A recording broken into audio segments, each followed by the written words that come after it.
Hello and welcome to another Cars.co.za review. My name is Ciro De Siena and I am driving the very latest Hyundai Creta, which is a terrible pronunciation of it. All the guys at the office have told me, no, pronounce it properly please. It's the Hyundai Creta. Right, Hyundai Grand Creta, excuse me, because it has 7 seats.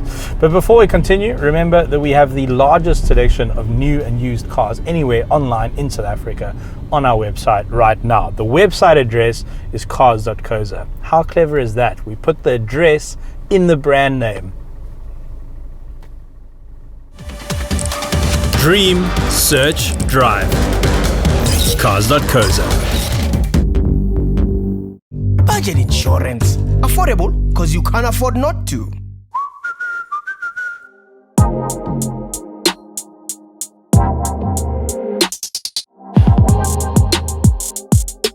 Let's get straight into the unpleasantries, the pricing. Now, you can get a normal Creta, a 5-seater, for as low as 395,000 Rand. The Grand Creta is another 50-odd thousand on top of that. 449 for the most affordable Grand Creta with a 2-liter petrol engine. But for this, the Grand Creta 1.5 diesel elite automatic that I'm driving, top of the range, 559,000 Rand. That's how many of your Randellas you'll have to part with to park one of these on your driveway. And this is quite an interesting proposition because there isn't really a direct competitor to this car. For instance, if you want 7 seats in maybe a VW, you can't get an extended T-Cross, for instance, or a T-Roc. You have to go all the way up to the Tiguan, the AllSpace. That's another 200,000 Rand. I mean, this Creta is a sort of Kia Seltos rival, that sort of size. You don't get a 7-seater Seltos. So it sort of exists in a category of one. However, the Chinese have arrived to throw a spanner amongst the pigeons, and Chery have launched the Tiggo 8 Pro, which is a 7-seater SUV. It's a lot larger than this. It's got a lot more spec, and it comes in cheaper at 546,000 for the top spec Chery Tiggo 8. Now, as I've said before, when I'm comparing these cars to their segment rivals, the Chinese are definitely outliers in terms of their price. They're just dramatically cheaper than everything else on the market. So I'm not going to sit here and make massive comparisons to the Chery Tiggo 8 Pro. We've got a video on that. We'll link that in the description below, so you can go and check that out if you want. I'm going to focus on this car as a proposition in and of itself. So let's start with what's under the bonnet. You do get a 2-liter naturally aspirated petrol, which is a little bit low on torque, and so if you're going to be regularly loading the car up, or maybe you want to tow, then potentially not the best engine for you. This 1.5 diesel is quite impressive. I'm averaging 6.5 liters to the 100 in here, which is probably about 40% better than the petrol motor achieves. So in this age of horrendously expensive petrol and diesel and fuel, I think this is probably the engine to go for. It's also just better suited to fully loading the car and doing long journeys, and you'll get excellent consumption out on the highway. So I think this is the one to have.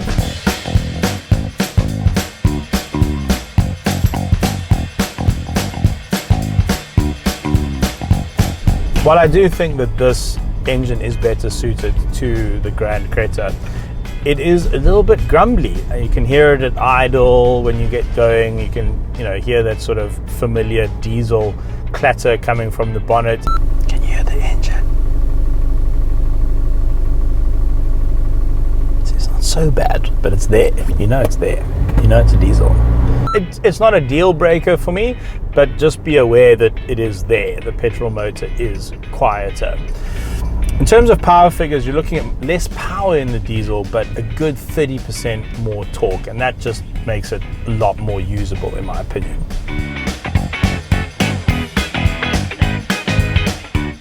Where I think this Grand Creta really shines is in the refinement of its ride quality. It really is very smooth. It's a very, very comfortable drive. It feels like you're in a car which costs quite a lot more than this Grand Creta, something a bit more luxurious, for instance. But even in terms of that, in terms of the level of luxury, it's also pretty impressive in here. I mean, we'll do a full interior scene in a little bit, but I'm pretty impressed by the quality of materials, the build quality, the design of the interior. It's all actually really nice. Am I allowed to describe things as nice? Are car journalists allowed to do that? It's just nice. It's like a nice place to be.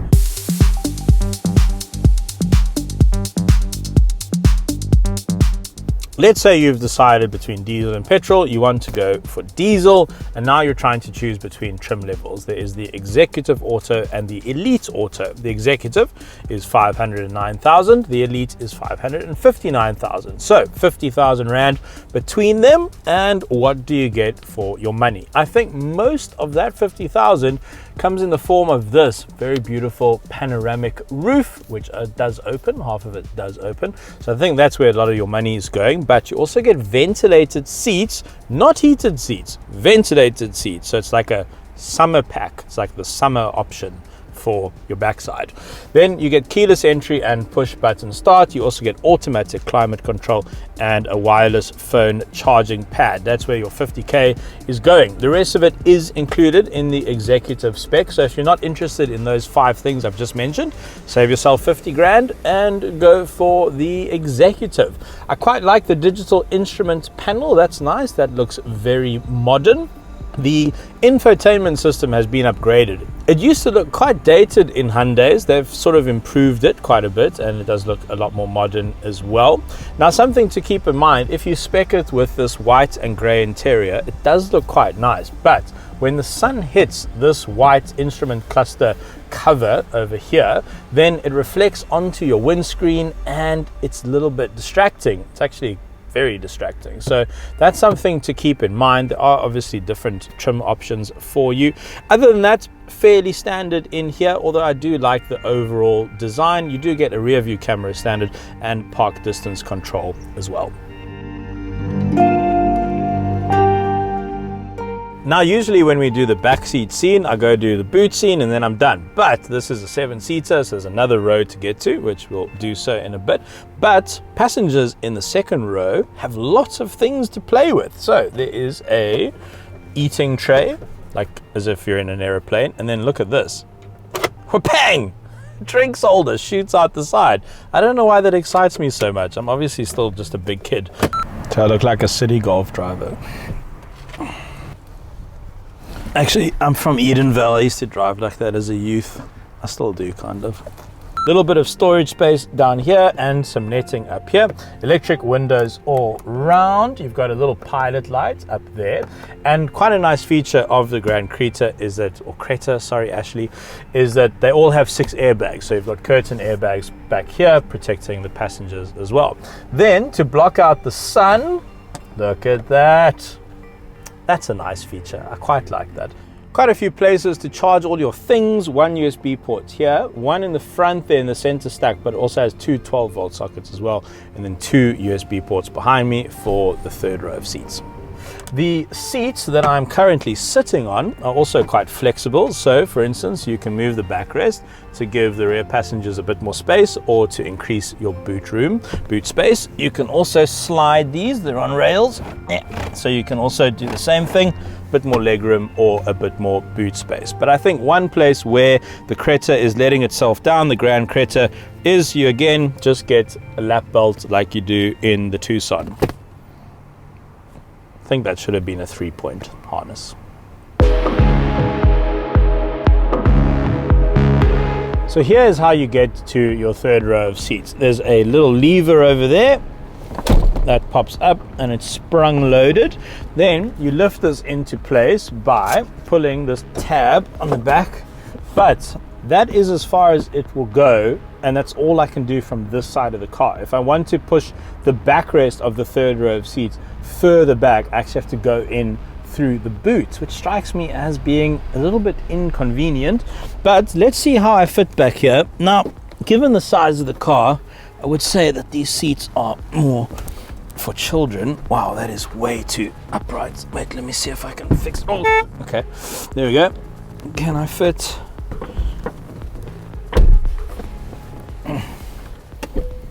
I'm in.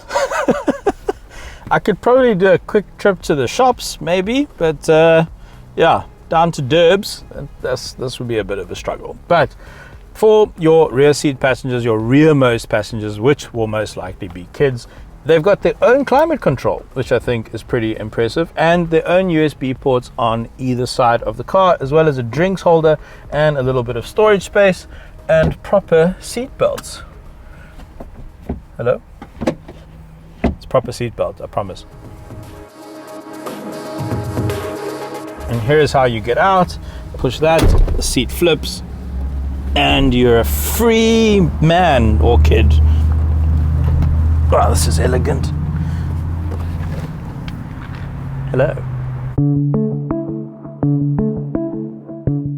Now, the third row of seats, the headrest is adjustable, so that's obviously a lot safer for neck protection. But let me show you what your boot situation is with the third row in place. So that's it. I mean, most seven-seaters do suffer from this sort of issue when all the seats are up. A little bit of storage space underneath here. But something we've picked up, and it's something that concerns me quite a lot, is when you've got these down, you do have nice boots. That is a very sizable boot, but there's no parcel shelf. We can't find it. The car didn't come with one. And also there's no mounting points for a parcel shelf. And that's really problematic in a security conscious country like the one we live in. How can you not have something to cover your stuff in the boot?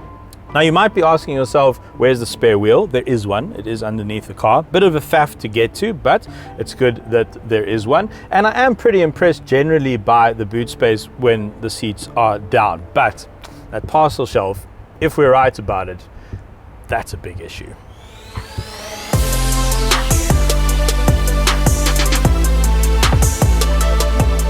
Now if you look down here next to the gear shifter, there's a button which says drive traction, and if you flick that around you get eco, sport, comfort. If you press it, it goes into traction mode, then you get snow, sand and mud. Now that might lead you to think that this is an all-wheel drive car, but it isn't. I think those are just modes to manage the different slippery situations. So it's just a front wheel drive. You can't get an all-wheel drive, unfortunately, and you can't get the diesel in a manual. If you want the diesel, you have to have an auto. If you really want a manual, you have to have petrol. Let's see what this diesel's got.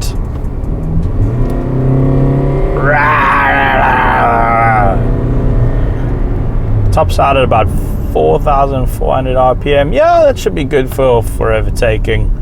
I think that'll be fine. It's nice.